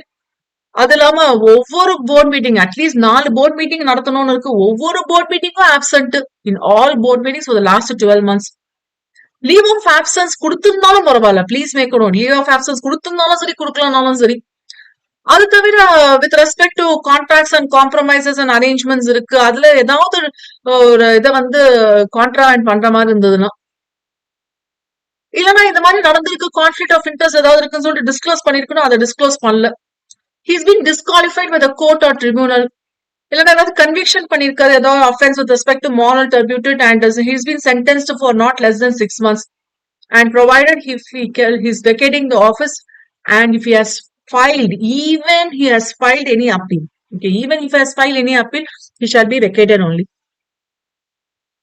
என்ன மாதிரியான ப்ரொவிஷன்ஸ் ஃபாலோ பண்ணோம்னா, இந்த ஆக்ட்ல என்ன ரிமூவல் ப்ரொவிஷன்ஸ் கொடுத்திருக்காங்களோ அதே ப்ரொவிஷன்ஸ் தான் இங்க ஃபாலோ பண்ண. And he Jesus to hold appointment where he's there in holding or subsidiary or associate company also, and he will be vacating from all companies. ஞாபகம் இருக்கா, அந்த செக்ஷன் 2 சொன்னா இல்லையா, லிஸ்டே கொடுத்துருவாங்க. இதெல்லாம் இப்போ ரீசெண்டா இன்க்ளூட் பண்ணதுதான். அப் டு 8 இருந்தது, 9 வந்து ரீசெண்டா தான். ரீசெண்ட் இல்ல, 6-7 years இருக்கும் மேலேயே. சோ ஹோல்டிங் சப்சிடரி அசோசியேட் கம்பெனிலயும் ரிமூவ் ஆயிடுவாருன்னு சொன்னது இன்னும் எக்ஸ்டெண்ட் பண்ணிட்டு இதுக்கு சம்மந்தமான கம்பெனிஸ்லயும் டைரக்டரா இருப்பார் இல்லையா, அங்கிருந்து இவர் வந்து டிஸ்குவாலிஃபை ஆயிடுவாரு. பியூட்டிஃபுல். சோ இன்கேஸ் வந்து பினான்சியல் ஸ்டேட்மெண்ட்ஸ் இதெல்லாம் நம்ம ஏற்கனவே பார்த்ததுதான் இது. So the same thing holes good. And 167 subsection 2 பொறுத்த வரைக்கும் இந்த டைரக்டருக்கு வந்து அவரோட வேகன்சி ஒரு டிஸ்குவாலிஃபிகேஷன் தெரியுது, தெரிஞ்சும் வந்து இவர் தப்பு பண்ணிருக்காருன்னா he'll be liable for the penalty of 1 lakh to 5 lakh rupees. And subsection 3 வந்து disqualification of vacation of all directors like promoters எல்லாரும் கிளம்பிடுறாங்க. ஓகே, சோ இங்க எல்லாரும் கிளம்பிடுறாங்கன்னா ப்ராபப்ளி அவங்க வந்து இந்த கம்பெனியோட ஏஜிஎம் வரைக்கும் ஹோல்ட் பண்ற மாதிரி இருக்கும். அண்ட் சப்செக்ஷன் 4 வந்து பிரைவேட் கம்பெனியா இருந்ததுன்னா ப்ராபப்ளி ஆர்டிகல்ஸ் ஆஃப் அசோசியேஷன்ல வேற ஏதாவது உங்க கிரவுண்ட்ஸ் என்ட்ரென்ச்மெண்ட் ப்ரொவிஷன் சொல்லும், வேற ஏதாவது கிரவுண்ட்ஸ் ஆஃப் வெக்கேஷன் வைக்கணும்னா வந்து வச்சிருக்கலாம். சரி, okay. So this is one content over. Next I have to proceed for next. So it covers from clause 54 of section 2. The name itself includes he's a director. Okay, he's entrusted with substantial, just சும்மா sign பண்றதெல்லாம் அவரோட வேலை இல்ல, substantial powers of management. Probably இவரோட role வந்து ஆர்டிகல்ஸ்ல இருக்கும், இல்லைன்னா agreement with company base பண்ணி இருக்கும். And resolution will be pass in the general meeting or the board of directors meeting, and includes the director occupying the position of the managing director by whatever name called. Actually, there is a controversy with the role played by managing director and manager. Actually, manager and managing director ஓட role பாத்தீங்கன்னா ரெண்டுமே ஒண்ணுதான். இது வந்து நீங்க இன்டெப்தா கம்பெனில படிச்சீங்கன்னா இதை பத்தி டீடைலா படிப்பீங்க. மேனேஜரோட ரோலும் மேனேஜிங் டைரக்டரோட ரோலும் ஒண்ணுதான். அதெல்லாம் நீங்க என்ன பண்ணிட்டாங்கன்னா இதே ரோல வேற ஒரு பர்சன் மேனேஜர் மேனேஜிங் டைரக்டர்னா டைரக்டரா இருக்கணும். ஓகே, பேர்ல டைரக்டர் இருக்கு. That's very important point to be noted. இதே வந்து மேனேஜர்னா டைரக்டரா இருக்கணும்னு அவசியம் இல்ல. அப்போ இந்த லாஸ்ட் லைன் பார்க்கும்போது includes any director occupying the position of whatever name called. Probably managing டைரக்டர்னு இருக்கு. பட் அவர் வந்து மேனேஜிங் டைரக்டர் நேம் கொடுக்கல, டைரக்டர் தான். பட் எல்லா வேலையும் அவர் பண்றாரு. மேனேஜிங் டைரக்டருக்கு உண்டான ரோல் எல்லாம் இப்போ ஆட்டோமேட்டிக்கா வந்து இவர் வந்து நம்ம மேனேஜிங் டைரக்டரா தான் ட்ரீட் பண்ணணும். அண்ட் இன்னொரு கேஸ் வந்து இங்க மேனேஜர்னு சொன்னோம் இல்லையா, இதே ரோல பிளே பண்ணுவாரு. அதனால ஒரு கம்பெனில மேனேஜிங் டைரக்டர் இருந்ததுன்னா மேனேஜர்ங்கிற ரோல் அங்க வேண்டாம். ஓகே, மேனேஜர் இருந்தா மேனேஜிங் டைரக்டர் இருக்க கூடாது, மேனேஜிங் டைரக்டர் இருந்தா மேனேஜர். ஏன்னா ரெண்டு பேருமே வந்து ஒரே கெப்பாசிட்டில இருக்காங்க. அப்போ who will be taking control of whom? So அந்த ப்ராப்ளம் இருக்கக்கூடாதுங்கிறதுக்காக. So substantial powers of the management இருக்கணுங்கிறது. சோ ப்ராபப்ளி இது வந்து எதெல்லாம் சப்ஸ்டான்ஷியல் பவர்ஸ் தான்? மெயின் பவர்ஸ் இல்லையா? So administrative acts, routine nature எல்லாம் வந்து சப்ஸ்டான்ஷியல் பவர்ஸ் இல்ல. Okay, it's not deem to include this and all. So இதெல்லாமே நார்மலா இது எல்லா டைரக்டர்ஸ்க்கும் இருக்கிற powers. So common seal affix பண்றது, செக் என்டாஸ் பண்றது, நெகோஷியபிள் என்டாஸ் பண்றது, சர்டிபிகேட்டை வந்து ஷேர் சர்டிபிகேட் சைன் பண்றது, okay, transfer of certificate registration பண்றது, எல்லாமே நார்மலா பண்ற விஷயம். அதனால இது வந்து சப்ஸ்டான்ஷியலா வராது. ஓகே, இதுக்காக பண்றது வந்து மேனேஜிங் டைரக்டர் இல்ல, அவரோட ரோல் பெருசு. Likewise, we have this one person, whole-time director, again covered from as a definition from clause 94 of section 2, includes a director who is a whole-time of the company, so full-time director is the mean control. And manager, section 50, clause 53 of section 2, an individual subject to the superintendent's control and direction of the board of directors, he has the management of the whole or substantially the whole of the affairs of the company. So, இது ஒரு பார்ட்டை split பண்ணிக்கோங்க. And போட்டு inclusive definition includes a director or any other person occupying the position of a manager. So, not only a managing director and manager. So, that's what they mean here. By whatever name called, whether under a contract or service or not. So, இது ஒரு part. Actually, இந்த manager definition கேட்டாங்கன்னா கட்டாயமா இந்த definitionல இந்த words எல்லாம் இருக்கான்னு check பண்ணுவாங்க. அதெல்லாம் தான் நான் அவ்வளவு ஃபோக்கஸ் பண்றேன் இது. அதே மாதிரி மேனேஜிங் டைரக்டர்னா சப்ஸ்டான்ஷியல்ங்கிற டேர்ம் இருக்கான்னு பார்ப்பாங்க. மேனேஜர்னா சூப்பரிண்டெண்டன்ஸ், control, direction, இதெல்லாமே இருக்கான்னு பார்ப்பாங்க. So these are the two important category of definition to be noted. Yes, another one important heading now with respect to payment of remuneration to directors and managerial personnel. Managerial remuneration சொல்லுவாங்க. Okay, அது எல்லாமே நம்ம இங்க cover பண்ண போறோம். அதுக்கு முன்னாடி நம்ம அப்பாயின்மெண்ட் ப்ரொவிஷன்ஸ் பார்த்தலாம் with respect to these persons, manager, whole-time director and manager, followed from section 196. ஒரு கம்பெனில சப்செக்ஷன் 1 பாருங்க, manager and managing director at the same time இருக்க முடியாது, இருக்க கூடாது. அப்பாயின்மெண்ட் ஆர் ரீஅப்பாயின்மெண்ட் 5 இயர்ஸ்க்கு மேலன்னு சொல்லிட்டு நீங்க போட முடியாது. Okay, probably no reappointment shall be made earlier than 1 year also before the expiry of the term. அதுவும் பண்ண முடியாது. He is not eligible for reappointment or continuing below the age of 21 years, not possible. In case 70 years ஆயிடுச்சுன்னா அப்புறம் இருக்க முடியாது. Retirement age மாதிரி எப்படி நம்ம 58, 16 இருக்கிறோம், அந்த மாதிரி ரிட்டையர்மெண்ட் ஏஜ். அதே மாதிரி 70 இயர்ஸ் இருக்கிற ஆளை வந்து மேனேஜிங் டைரக்டர் ஃபுல் டைம், ஏன்னா அவங்க ஃபுல் அண்ட் ஃபுல் எக்ஸ்க்ளூசிவா யோசிக்கிறது. பட் ஒரு கம்பெனியோட ப்ரொமோட்டர் இருக்காரு, அவர் தான் வந்து அந்த கம்பெனியை பில்ட் பண்ணிருக்காரு அவ்வளவு வருஷம். அதனால வந்து இவருக்கு நம்ம வந்து 70 இயர்ஸ் 75 இயர்ஸ், நான் ஒரு கம்பெனிக்கு பர்சனலா பண்ணிருக்கேன், 85 இயர்ஸ்ல வந்து ஒருத்தர் மேனேஜிங் டைரக்டர்னு போட்டாங்க. ஸ்பெஷல் ரெசல்யூஷன் பாஸ் பண்ணும். That's what I am trying to say here. ஏன் இவரை வந்து நம்ம மேனேஜிங் டைரக்டர் அப்பாயிண்ட் பண்ண சொல்லிட்டு, எப்பவுமே ஸ்பெஷல் ரெசல்யூஷன் ஸ்பெஷல் பிசினஸ்னாலே எக்ஸ்பிளனேட்டரி ஸ்டேட்மெண்ட் வந்துடும். இதுல ஸ்பெஷல் ரெசல்யூஷன் வர பாஸ் பண்ணணும். சோ எக்ஸ்பிளனேட்டரி ஸ்டேட்மெண்ட் கிளியரா ஜஸ்டிஃபை பண்ணணும் எவ்வளவு வயசுக்கு பிறகு இவரால பண்ண முடியுங்கிறதுக்கு. Okay, undischarged insolvent or has been adjudged as an insolvent இருக்க முடியாது. வேற ஏதாவது கேஸ்ல வந்து கிரெடிட்டாஸ்க்கு வந்து பேமெண்ட் தரணும், அதுல ஏதாவது சஸ்பெண்ட் பண்ணிருக்காங்க, இல்ல கோர்ட் கன்விக்ஷன் இருக்கு, அதுல சென்டென்ஸ் வந்து ப்ரொவைட் பண்ணிருக்காங்க 6 monthsக்கு. இது தவிர அடிஷனல் கண்டிஷன் ஷெட்யூல் 5 ப்ரொவைட் பண்ணிருக்காங்க. இம்ப்ரிசன்மெண்டோ ஃபைனோ கூடாது. ஓகே, இது எந்தெந்த ஆக்ட்ல கவர் ஆகும், சோ எந்தெந்த கேசஸ்ல வந்து இந்த பனிஷ்மெண்ட் லெவி பண்ணிருக்காங்கன்னு சொல்லிட்டு ஷெட்யூல் 5ல 16 ஆக்ட்ஸ் மென்ஷன் பண்ணிருக்காங்க. சோ ஜஸ்ட் நோட் பண்ணிட்டா போதும். அது இல்லாம ஃபாரின் எக்ஸ்சேஞ்ச் ரிலேட்டட் ஆக்டிவிட்டிஸ் எல்லாம் இருக்கு இல்லையா, foreign exchange and prevention of smuggling ஆக்டிவிட்டிஸ்ல வந்து டீடைன் ஆயிருக்க கூடாது. சோ டிடென்ஷன் கொடுத்திருக்க கூடாது இவருக்கு. அண்ட் ப்ராபப்ளி அப்பாயின்மெண்ட் எல்லாம் பார்க்கும்போது கன்விக்ஷன் அண்ட் இதெல்லாம் வந்துச்சுன்னா சென்ட்ரல் கவர்மெண்ட் வந்து அப்ரூவல் கொடுத்திருக்கணும், வேற ஏதாவது ரிலேட்டட் கன்விக்ஷன் இருந்திருக்குன்னா. ப்ராபப்ளி சப்சிக்வெண்ட் அப்பாயின்மெண்ட்டுக்கு வந்து தேவையில்லை. And managerial personnel in more than 1 கம்பெனினா ப்ராபப்ளி ரெமுனரேஷன் வந்து சீலிங் லெவல்ல வந்துடும். ரெசிடென்ட் ஆஃப் இந்தியாவா நம்ம இருக்கணும்னு ஏற்கனவே பார்த்துருக்கோம் ரெசிடென்ட் டைரக்டர். ஸோ அதே things hold good also for taking up employment in India and also for carrying on business or vocation in India. இது வந்து அப்பாயின்மெண்ட் யாரை வந்து நீங்க அப்பாயிண்ட் பண்ணணும். இப்போ என்ன ப்ரொவிஷன்ஸ் ஃபாலோ பண்ணும். So this may not be an important heading, but ஒரு கிளான்ஸ் பார்த்துக்கிறது better.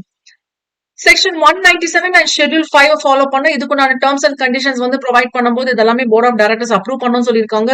Board of directors approve பண்றது டேர்ம்ஸ் அண்ட் கண்டிஷன்ஸ். ஆனா அப்பாயின்மெண்ட்டை வந்து அப்ரூவ் பண்றது ஷேர் ஹோல்டர்ஸ் தான் நெக்ஸ்ட் ஜிஎம். ஓகே, ஏதாவது ஷெட்யூல் 5ல வந்து வேரியன்ஸ் இருந்ததுன்னா, ஏன்னா செக்ஷன் 197 ஃபாலோ பண்ணணும், ஷெட்யூல் 5 ஃபாலோ பண்ணணும்.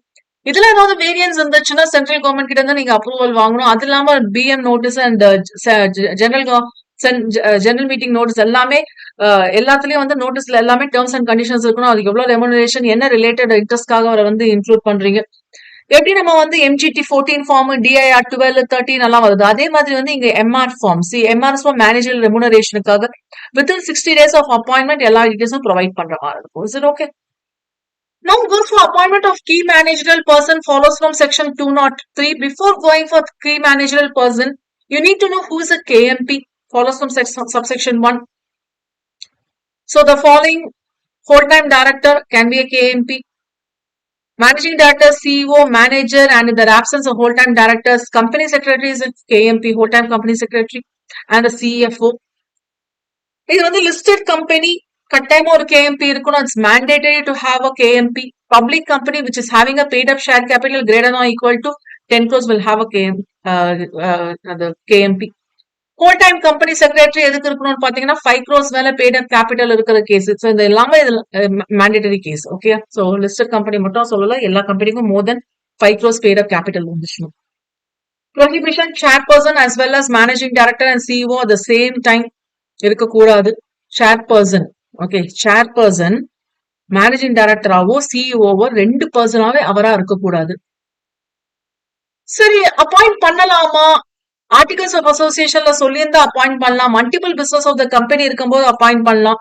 ஓகே, மல்டிபிள் பிசினஸ் இருக்கும்போது, ஃபார் எக்ஸாம்பிள் பிளிப்கார்ட் பாத்தீங்கன்னா இ கார்ட் இருக்கு, Flipkart main business ecom business இருக்கு, அதுக்கு வந்து தனித்தனி சிஓஸ் இருக்காங்களா, அந்த மாதிரி தனித்தனியா பண்ணிக்கலாம் மல்டிபிள் பிசினஸ் இருக்கும்போது. But at the same time central கவர்மெண்டோட நோட்டிபிகேஷன்ஸ் பார்க்கணும். இதோட board resolution terms and conditions follow பண்ணிருக்காங்களா, ரெமுனரேஷன் எவ்வளோ. மோர் தென் ஒன் கம்பெனில வந்து இவர் வந்து இந்த ரோலை பிளே பண்ணக்கூடாது. சப்சிடரி கம்பெனில இருக்கலாம். Is not disentitled for the director of any company. Okay, probably வேற ஏதாவது கம்பெனில டைரக்டரா இருக்கணும்னா இருக்கலாம். ஸோ நம்ம வந்து இங்க கேஎம்பியோட ரோல் தானே பாக்குறோம். So probably if I just want to share my experience, I was the company secretary for 2 companies together. இப்ப நம்ம பாக்குறோம் இல்லையா இந்த second provision, section 203 subsection 2 subsection 3. I was working for Asian Agroன்னு ஒரு கம்பெனி. ஓகே, அதோட subsidiary company வந்து Asian plantation ஒரு company. Okay, 2 கம்பெனிக்கும் வந்து நான் அட் அ டைம்ல கம்பெனி செக்ரட்டரியா இருந்தா, ஹோல் டைம் கம்பெனி செக்ரட்டரியா, விச் இந்த சென்ஸ் ஹோல்டிங் அண்ட் சப்சிடரி கம்பெனியா இருக்கும் போது மட்டும் தான் allowed. More then 2 companies you cannot, more than 1 company you cannot be a KMP. Okay, transitional period probably ஒரு கம்பெனிக்கு மேல உங்களுக்கு கேஎம்பியா வந்து நீங்க வந்து ஏதாவது சூஸ் பண்ணணும்னா, ஏதாவது ஒரு கம்பெனி வந்து நீங்க சூஸ் பண்ணணும், அதுக்கு ஒரு டிரான்சிஷனல் பீரியட் தருவாங்க. So managing director and manager more than 1 company இருக்கக்கூடாது. If not a managing director in other கம்பெனினா எஸ் நீங்க இருக்கலாம். பட் போர்ட் மீட்டிங் நீங்க தரும்போது consider of all directors has to be present. Board மீட்டிங்ல வந்து டைரக்டர்ஸ் ரெசல்யூஷன் பாஸ் பண்ணும்போது யுனானிமஸ்னு சொல்லுவோம். யுனானிமஸ்னா எல்லா டைரக்டர்ஸும் வந்து அது பிரசன்ட் பண்ணிருக்கணும். Specific notice and resolution தரணும் to all the directors then in India. Casual vacancy இருக்கும்போது, so in case of death or whatever it is, அந்த கேஸ்ல வந்து 6 months period வந்து ப்ரொவைட் பண்ணுவாங்க. அதுக்குள்ள வந்து நீங்க அந்த casual vacancy ஃபில் பண்ணி ஆகும். Okay, so there is a penalty for the contravention with respect to company வந்து 5 lakh rupees and director and KMP வந்து 50,000 rupees. If this is not done or continuing now, per day வந்து 1,000 rupees, maximum 5 lakh rupees வரைக்கும் போகும். Okay, now we have to, it's about MR. Managerial remuneration follows from section 197. It's a very, very important section where you can expect as a problem question over here. So probably எத்தனை managing director எவ்வளவு percent வந்து அவங்களுக்கு remuneration தரலாம் அப்படிங்கிறது. So usually when we talk about this content with respect to profits வந்து ஒவ்வொரு category of பீப்புளுக்கு ஒவ்வொரு மாதிரி அப்ரோப்ரியேட் பண்றாங்க. இது ஷேர் ஹோல்டர்ஸ் கொடுத்தா இதுக்கு பேர் வந்து டிவிடெண்ட் நேம் பண்றாங்க. இதே வந்து எம்ப்ளாயிஸ்க்கு வந்து கொடுக்கும்போது போனஸ் நேம் பண்றாங்க. Okay, available surplus, allocable surplus படிச்சிருப்பீங்கல்ல இன்டர்ல, பேமெண்ட் ஆஃப் போனஸ் ஆக்ட்ல அது. And directors க்கு தரும்போது it's named as managerial remuneration, which is followed from the Companies Act section number 197. ரொம்ப ரொம்ப இம்பார்ட்டன்ட் இந்த செக்ஷன் கொஞ்சம் நோட் பண்ணுங்க. சப்செக்ஷன் 1 வந்து ஓவரால் மேக்ஸிமம் ரெமுனரேஷன் எவ்வளவு பே பண்ணலாம்னு சொல்லுது. ஓகே, ஓவராலா இதுக்கு ப்ரையர் அப்ரூவல் வாங்கணும். இன்கேஸ் ஏதாவது பேங்க்குக்கு இல்லைன்னா பினான்சியல் இன்ஸ்டிடியூஷன்ஸுக்கு எல்லாம் வந்து ஏதாவது நம்ம செக்யூர்ட் கிரெடிட்டர்ஸ் அண்ட் அதர் கிரெடிட்டர்ஸ்க்கு எல்லாம் பேமெண்ட் இருக்கு, டிஃபால்ட் எல்லாம் ஏதாவது ஆயிருக்குன்னா definitely need to get prior approval. அது இல்லாம ஆடிட்டர் கிட்ட வந்து certificate for remuneration saying that we are playing within the லிமிட்ஸ்ங்கிறதுக்கும் வந்து ஒரு சர்டிபிகேட் வாங்கணும். Okay, this is in the case of default. Yes, please make a note of this table. எந்த பர்சன்ஸுக்கெல்லாம் இந்த செக்ஷன் படி என்டைட்டில்மெண்ட் இருக்கு ரெமுனரேஷன் வாங்குறதுக்கு? தட்ஸ் அபவுட் திஸ் காலம். எவ்வளவு மேக்ஸிமம் ரெமுனரேஷன் ப்ரொவைட் பண்ணலாம்? இன்கேஸ் ரெமுனரேஷன் மேக்ஸிமம் ரெமுனரேஷனை விட அதிகமா போச்சுன்னா என்ன பண்ணணும்? Obviously, section 197 of the act provide பண்ணும்போது ஜெனரல் மீட்டிங்ல ஏதாவது ரெசல்யூஷன் பாஸ் பண்ணணுமான்னு கேட்டீங்கன்னா இந்த தேர்ட் காலம் இருக்குல்ல, சி காலம், அதை பேஸ் பண்ணி தான் ஜெனரல் மீட்டிங்ல ரெசல்யூஷன் பாஸ் பண்ணணும், ஸ்பெஷல் ரெசல்யூஷன் எல்லாம் மீன் பண்ணிருக்காங்க. சோ இது வந்து டைரக்டா ஆக்ட்ல இருந்து கொடுத்திருக்க பெர்சன்டேஜஸ் தான். இந்த category especially meant for directors, managerial remuneration meant for directors, where will be including managing director, whole-time director, manager of the public companies. Net profits, financial year net profits வந்து 11% உங்களுக்கு allocate பண்ணலாம். Okay, அந்த கம்பெனில ஒரு managing director or whole time director or manager இருக்கிறாரு, ஒரே ஒருத்தர்னா managing டைரக்டரோ ஹோல் டைம் டைரக்டர் மேனேஜரோ புட்டுகதர் ஒரே ஒருத்தர் தான் இருக்காருன்னா அவருக்கு 5% வரைக்கும் தான் மேக்சிமம் தர முடியும். கொஞ்சம் நோட் பண்ணுங்க. இன்கேஸ் 2 பேர் இல்ல 3 பேர், so more than 1 managing director, whole time director or manager இருக்காருன்னா ஒருத்தருக்கு 5%னா 2 பேருக்கு 10%, 3 பேருக்கு 15% வராது. அப்போ மேக்சிமம் இவங்களுக்கு எல்லாருக்குமே மோர் தென் 1, 10, 20, 5 பேர் 6 பேர் எவ்வளவு பேர் இருந்தாலும் மொத்தமா சேர்த்து 10% தான் தர முடியும். ஒருத்தர் இருந்தா 5% தரலாம், ஒருத்தருக்கு மேல இருந்தா மொத்தமா எல்லாருக்குமே சேர்த்து 10% தான். டைரக்டர்ஸ் இருக்காங்க. சோ இது 2 கேட்டகரி வந்து ஸ்பெஷல் கேட்டகரி இல்லையா, whole time director, managing director and manager. But இது தவிர whole time director or manager, whole time director or managing director இல்லாம மிச்ச டைரக்டர்ஸ் இருப்பாங்க இல்லையா, லைக் எக்ஸிகியூட்டிவ் டைரக்டர்ஸ் அந்த மாதிரி சொல்லுவோம். அந்த மாதிரி கேட்டகரில 1% ஆஃப் த நெட் ப்ராஃபிட் தான் மேக்ஸிமம் தரலாம்.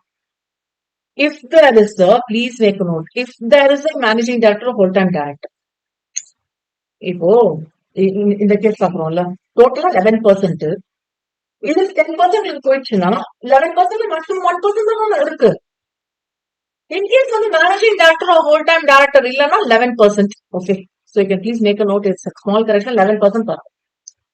இது எல்லாமே ஆக்ட்ல மென்ஷன் பண்ணிருக்க ப்ரொவிஷன்ஸ். ஆக்ட்ல மென்ஷன் பண்ணிருக்க இந்த ப்ரொவிஷன்ஸை விட நீங்க அதிகமா ப்ரொவைட் பண்ணணும்னா இந்த 4 கேட்டகரிஸ்ல ஸ்பெஷல் ரெசல்யூஷன் பாஸ் பண்ணோம், இங்க ஜெனரல் மீட்டிங்ல ஆர்டினரி ரெசல்யூஷன் பாஸ் பண்ணா போதும். It okay, that's quite a very important heading. Then subsection 8 பொறுத்த வரைக்கும் நெட் ப்ராஃபிட்ஸ் எப்படி கம்ப்யூட் பண்ணணும்னு செக்ஷன் 198ல சொல்லியிருக்காங்க. So probably gross profits calculate பண்ணும்போது கிராஸ் ப்ராஃபிட்ஸ்ல இருந்து இந்த விஷயங்கள் எல்லாம் நீங்க டிடெக்ட் பண்ண கூடாது. Okay, remuneration rendered in any other capacity, probably இது இல்லாம some professional capacityல வந்து எக்ஸ்க்ளூசிவா அவங்க சர்வீஸ் ப்ரொவைட் பண்ணிட்டு இருக்காங்கன்னா அங்க வந்து நீங்க ரெமுனரேஷன் தனியா கொடுத்துக்கலாம். சோ இங்க பார்த்த நம்ம 11%, 5%, 10% எல்லாம் இங்க பொருந்தாது. இது வந்து managing director, whole time director and manager பொருந்தும். ஆர்டிகல்ஸ் ஆஃப் அசோசியேஷன் மென்ஷன் ஆயிருக்கணும். ஆர்டினரி ரெசல்யூஷன் பொருந்தும். இன்கேஸ் ஆர்டிகல்ஸ் ஆஃப் அசோசியேஷன்ல இருந்து ஆர்டினரி ரெசல்யூஷன் பத்தாது, ஸ்பெஷல் ரெசல்யூஷன் இருக்கணும்னா ஸ்பெஷல் ரெசல்யூஷனும் பொருந்தும். சரி, ஓகே.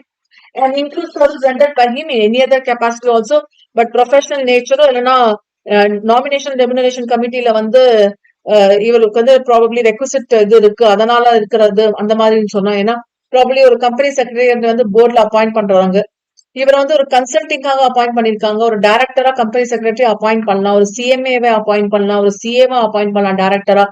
நீங்க டைரக்டர் நீங்க அப்பாயிண்ட் பண்ண ரீசனே வந்து நீங்க சிஎஸ் ஆர் சிஎம்ஏ ஆர் சிஏனாலதான். இப்ப திரும்ப எப்படி நீங்க ப்ரொஃபஷனல் கெப்பாசிட்டி தனியா தருவீங்க? சோ அதை மீன் பண்றாங்க. Okay, so that's about this section. Sitting fees to directors, yes, for attending the board meetings and committee meetings. Maximum ஒரு மீட்டிங்க்கு 1 lakh rupees தரலாம்.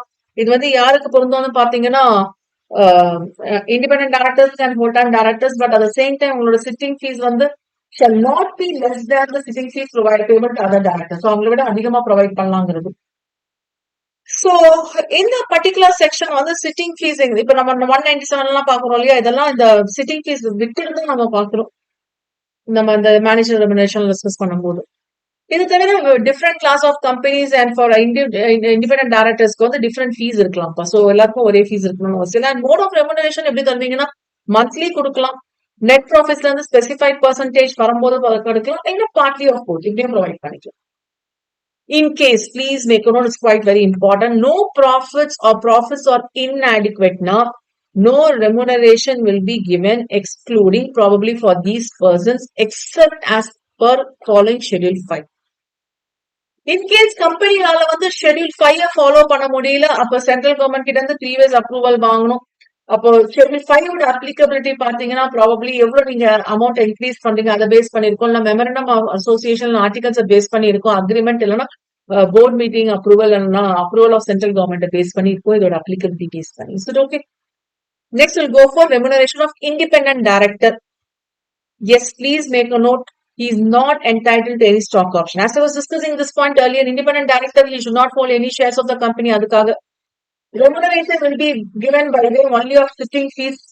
இந்த board meeting other general meeting etcetera அதுக்குள்ளே அந்த பார்ட்டிசிபேட் பண்றதுக்காக கிளம்பி வராரு, ஸ்டே பண்றாரு, ஒரு ட்ரெயின் புக் பண்றாரு, ஃபிளைட் புக் பண்றாரு, அதான் அந்த எக்ஸ்பென்சஸ் ரீஇம்பர்ஸ் பண்ணிக்கலாம். And profit related commissions in case approved by the members it will be given. Okay, in case ஏதாவது ரீஃபண்ட் இருந்துச்சுன்னா எக்ஸஸ் இருந்துச்சுன்னா that has to be refunded. Is it okay?